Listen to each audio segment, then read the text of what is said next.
ये 2 रोज़ पहले हुकूमत के 3 साल मुकम्मल हुए।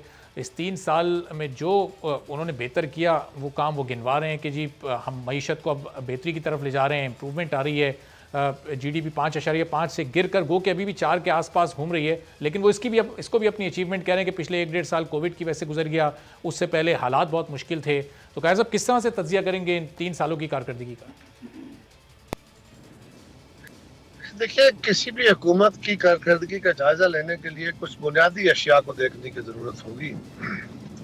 नंबर 1 कि मुल्क के अंदर बेरोजगारी की सतह क्या है। नंबर 2 महंगाई की सतह क्या है। नंबर 3 पाकिस्तान के क्या मजबूरी कर्जे बेहतर हुए खराब हुए हैं। नंबर 4 क्या पाकिस्तान की नेशनल प्रोडक्ट यानी आपकी एग्रीकल्चर इनकम और इंडस्ट्रियल इनकम बेहतर हुई है, प्रोड्यूस बेहतर हुई है, या आपका रेवेन्यू बहुत बेहतर हो गया। कोई चीज तो बेहतर होनी चाहिए ना जिससे आपको इंडिकेटर समझ आ सके, और वो भी अपने कंपैरेटिव टर्म में बातें करें, क्योंकि पाकिस्तान को स्टेबल मुल्क तो नहीं है। हमारे यहाँ तो हालात कभी किसी वक्त बदल सकते हैं। 2008 में हमारी हुकूमत आई थी, मुल्क दहशतगर्दी का शिकार था, बहुत बुरे हालात थे, कोई पाकिस्तान आने को तैयार नहीं था, ना कोई इन्वेस्टर आता था, ना कोई खरीदार आता था। पाकिस्तान गंदम भी इंपोर्ट करता था, चीनी भी इंपोर्ट करता था, दालें भी इंपोर्ट करता था, महंगाई बेपनाह थी, आलमी मंडी में तेल की कीमतें कहां से कहां चली गई, 2009 में आलमी रिसेशन आ गया। तो सारे हालात हमारे खिलाफ हुए, और फिर पाकिस्तान का आलम यह था कि कभी बाजौड़ फतह हो रहा है, कभी बालाकोट फतह हो रहा है, कभी सवात पे पाकिस्तान का झंडा उतर रहा है, हमारा GHQ अंडर अटैक है, हमारे थाने अंडर अटैक है, हमारी इमाम बारगाह मसाजिद अंडर अटैक है। उन हालात में हमने पाकिस्तान को एक साल में 2008 में हम गंदम चीनी दालें इंपोर्ट कर रहे थे, और एक साल के बाद 2009 में हम खुद कफील थे, और 2010 में हम एक्सपोर्ट कर रहे थे। बम्पर क्रॉप्स उसको कहते हैं। किसान को सही मानों में खुशहाली मिली, लोगों को बेरोजगारी इनकम सपोर्ट प्रोग्राम के जरिए डायरेक्ट सब्सिडियां देने का, या एक पुअर ऑफ द पुअर जो है उसको सपोर्ट फराहम करने का एक प्रोग्राम शुरू किया गया, जो दुनिया में माना गया। आज उसका नाम आप एहसास प्रोग्राम रख ले, कल कोई और नाम रखा जाए तो उसके माने नहीं। बेसिकली खबर किसने दिया आपको। तीसरा चौथी गुजारिश ये है कि रोजगार कहाँ दिए। इस गवर्नमेंट के आने के बाद 2 करोड़ लोग गुर्बत की लकीर से नीचे चले गए। 7 लाख रोजगार छिन गया, देना तो क्या था, छिन गया। अब सवाल यह है कि कह रहे हैं जी हमारा GDP बहुत अच्छा है। भाई GDP बहुत अच्छा है तो पाकिस्तान आज भी गंदम इंपोर्ट कर रहा है, आज भी चीनी इंपोर्ट कर रहा है, और आप रिकॉर्ड फसलें भी पैदा कर रहे हैं, अब कमाल कर रहे हैं ना। इसी तरह हमारे जब तेल में जी $25.5 अरब की हमने एक्सपोर्ट्स। क़ायद साहब, ये ज़ाहिर तमाम नुक्ते आपने बड़ी तफसील से इनकी वजाहत की, लेकिन जो पीपल्स पार्टी का दौरे हुकूमत था, जब आप अपना 5 साल का इक़्तिदार मुकम्मल करके गए तो मुल्क का कर्जा उस वक्त भी बढ़ता रहा, फिर नून लीग की हुकूमत आई, वो भी कंट्रोल नहीं कर सकी।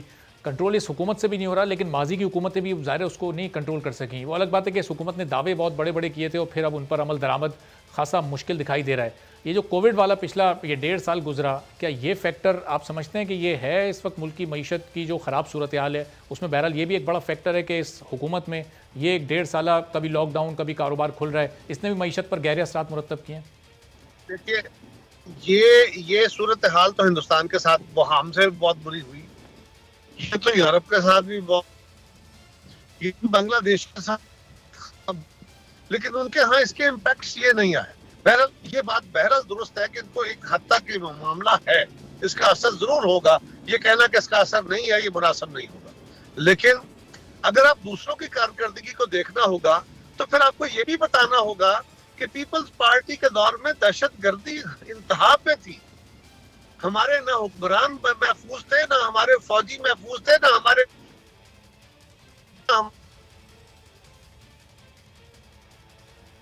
तबाही वो थी, दुनिया में बहरान था, वो भी बताना पड़ेगा ना साथ। तो कैसा अब हमारे मुल्क की आवाम के पास क्या ऑप्शंस हैं? जो इस हुकूमत से नाला लोग थे, उनको एक उम्मीद पैदा हुई थी जब इस हुकूमत के 2 साल मुकम्मल होने के बाद पीडीएम बनी, अपोजिशन जमातें मुत्तहिद हुई और उन्होंने उस आवाम को जो इस हुकूमत के साथ नहीं थे या तंग थे इस आवाम से, इस हुकूमत से, एक उम्मीद उन्हें दिलाई कि ये हुकूमत जाने वाली है। लेकिन आप लोगों की तहरीक भी अभी तक कामयाब नहीं हो सकी, पीडीएम तकसीम हो गई, आप लोग अब अलग अलग अपोजिशन कर रहे हैं, तो फिर आवाम किससे आस लगाएं? आवाम के हिस्से में फिर क्या आया? सिर्फ 2 साल का मजीद सबर? ये इम्पोर्टेंट है। मैं इस पे आने से पहले आपका 1 मिनट सिर्फ लूंगा। जी जरूर जरूर। और वो ये है कि वो कहते हैं ना कि सुनो तो सही जहां में है तेरा फसाना क्या, कहती है तुझको खल्के खुदा गायब आना क्या। लोगों के हालात पूछ लीजिए, देख लीजिए, रोजगार के हालात देख लीजिए, कारोबार के हालात देख लीजिए, महंगाई देख लीजिए, पूछ लीजिए। आपके स्टूडियो में लड़के जो काम कर रहे हैं, ये जो कैमरों के पीछे खड़े हैं, इनसे पूछ लीजिए कि इनकी जिंदगी में अगर तो 3 सालों में बेहतरी आ गई तो इकॉनमी बेहतर हो गई है, और अगर बेहतरी नहीं आई है तो फिर जो हम कह रहे हैं उसमें कोई सदाकत होगी। इनको बड़े हालात मुश्किल मिले थे, इनको कौन से हालात मुश्किल मिले थे?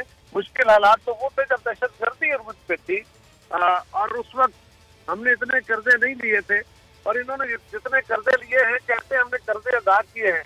अगर अदा किए हैं तो फिर कुछ कम हुए होते ना, या फिर कम से कम इतने बड़े ना होते। हमारे दोनों अखबार में मिला के कहते थे 1400 अरब के, कभी 1200 अरब के कर्जे लिए, आपने अपने दौर में 1500 के ले लिए। तो चलो भाई, उसमें कोई 10,000 के कम नहीं हो गए होते ना, वो 5,000 ही कम हो गए होते, वो तो बढ़ते चले जा रहे हैं। लिहाजा अपनी जगह खान साहब का अलमिया ये है कि इन्होंने इतने दावे किए जो वाकई पर हकीकत थे नहीं, जो पॉसिबल नहीं था। मसलन ये कहते थे, खड़े होकर स्टेजों पे, आप याद कीजिए, आपके पास वो फुटेज मौजूद है, चलाई, कहते थे कि बिजली बड़ी महंगी है इनके दौर में, और हम आएंगे तो हम बिजली के ऊपर टैक्स खत्म कर देंगे और बिजली सस्ती कर देंगे। बिल्कुल।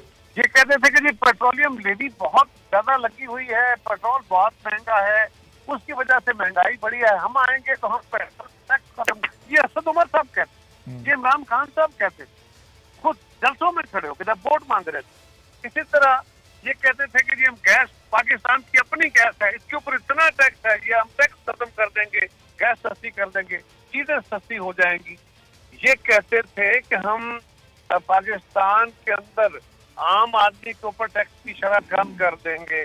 जब से ये आए हैं टैक्स की शरह बढ़ती जा रही है, बिजली बढ़ती जा रही है, गैस बढ़ती जा रही है, तेल बढ़ता जा रहा है, महंगाई बढ़ती जा रही है। अब ये पूछिए कि जी हम क्या करते? हम ये करते कि जो हम 2008 में आके हमने किया 2018 तक, जब हम हेल्म ऑफ अफेयर्स में बैठे थे तो हमने डिलीवर करके दिया। खान साहब आज भी ये फंसे हुए किस मामले में है? फंसे हुए इस मामले में है कि इन्होंने नारे इतने मारे थे, दावे इतने किए थे जो कि पॉसिबल वो फुलफिल हो सकते, लिहाजा आज इनका ये हालत खराब है। और हम तो बातों क्या करें, ये इकोनॉमी को बेहतर करें, ये अल्लाह करे इकोनॉमी इनके हाथों और मजीद खराब ना हो। इसका आलम ये है कि ना तो ये इकोनॉमी ठीक कर पा रहे हैं, ना ये दाखिली हालात, और बहुत बड़े चैलेंजेस आने वाले हैं। ये अफगानिस्तान में होने वाली तब्दीलियों के बाद हमारे चैलेंजेस में इजाफा हो रहा है। अच्छा। वो बहुत खौफनाक सूरत है, उसके बारे में इनका रवैया बड़ा अजीब सा है। फिर आदमी ताकतों को चैलेंज करके अगर आप अपने लोकल क्राउड को या लोकल अपनी आबादी को खुश करना चाहते हैं, खैर साहब, अभी इस वक्त तो हुकूमत एक क्लेम कर रही है कि अब मुआशी तौर पर बहुत बेहतरी आ चुकी है, मईशत मुस्तहकम हो रही है। अगर मुख्तसरन आप बता सकें कि अब अगले 2 साल में वाकई आदाद शुमार बेहतरी की जानिब आपको दिखाई दे रहे हैं? नहीं, आदाद शुमार पहली गुजारिश तो ये है कि आदाद शुमार, ये पहले इन्होंने क्लेम किया कि हम पहली हुकूमत है जिन्होंने ये किया, हालांकि ये बिल्कुल खिलाफ हकीकत बात है। फवाद चौधरी साहब को इतना सफेद झूठ नहीं बोलना चाहिए था, कुछ थोड़ा सा उसको रंगदार कर लेते। उनको पता है, वो उस वक्त हमारे साथ थे और हमारे तर्जुमान थे। हमने पहले साल अपनी परफॉर्मेंस रिपोर्ट शाया की, दूसरे साल बुक की सूरत में शाया की, अखबारात में दिया, तीसरे साल, चौथे साल, 5वें साल, फिर 5 साल की कम्प्रिहेंसिव हमने अपनी परफॉर्मेंस रिपोर्ट शाया की थी। चैलेंज था, और उसमें सिर्फ गवर्नमेंट की परफॉर्मेंस नहीं थी, उसमें पार्लियामेंट्री परफॉर्मेंस भी थी। वो सारी चीजें हमने दी थी और आज भी वो डॉक्यूमेंट के तौर पर मौजूद है। सब्सक्राइब करें और बेल दबाएं ताकि कोई खबर रह न जाए।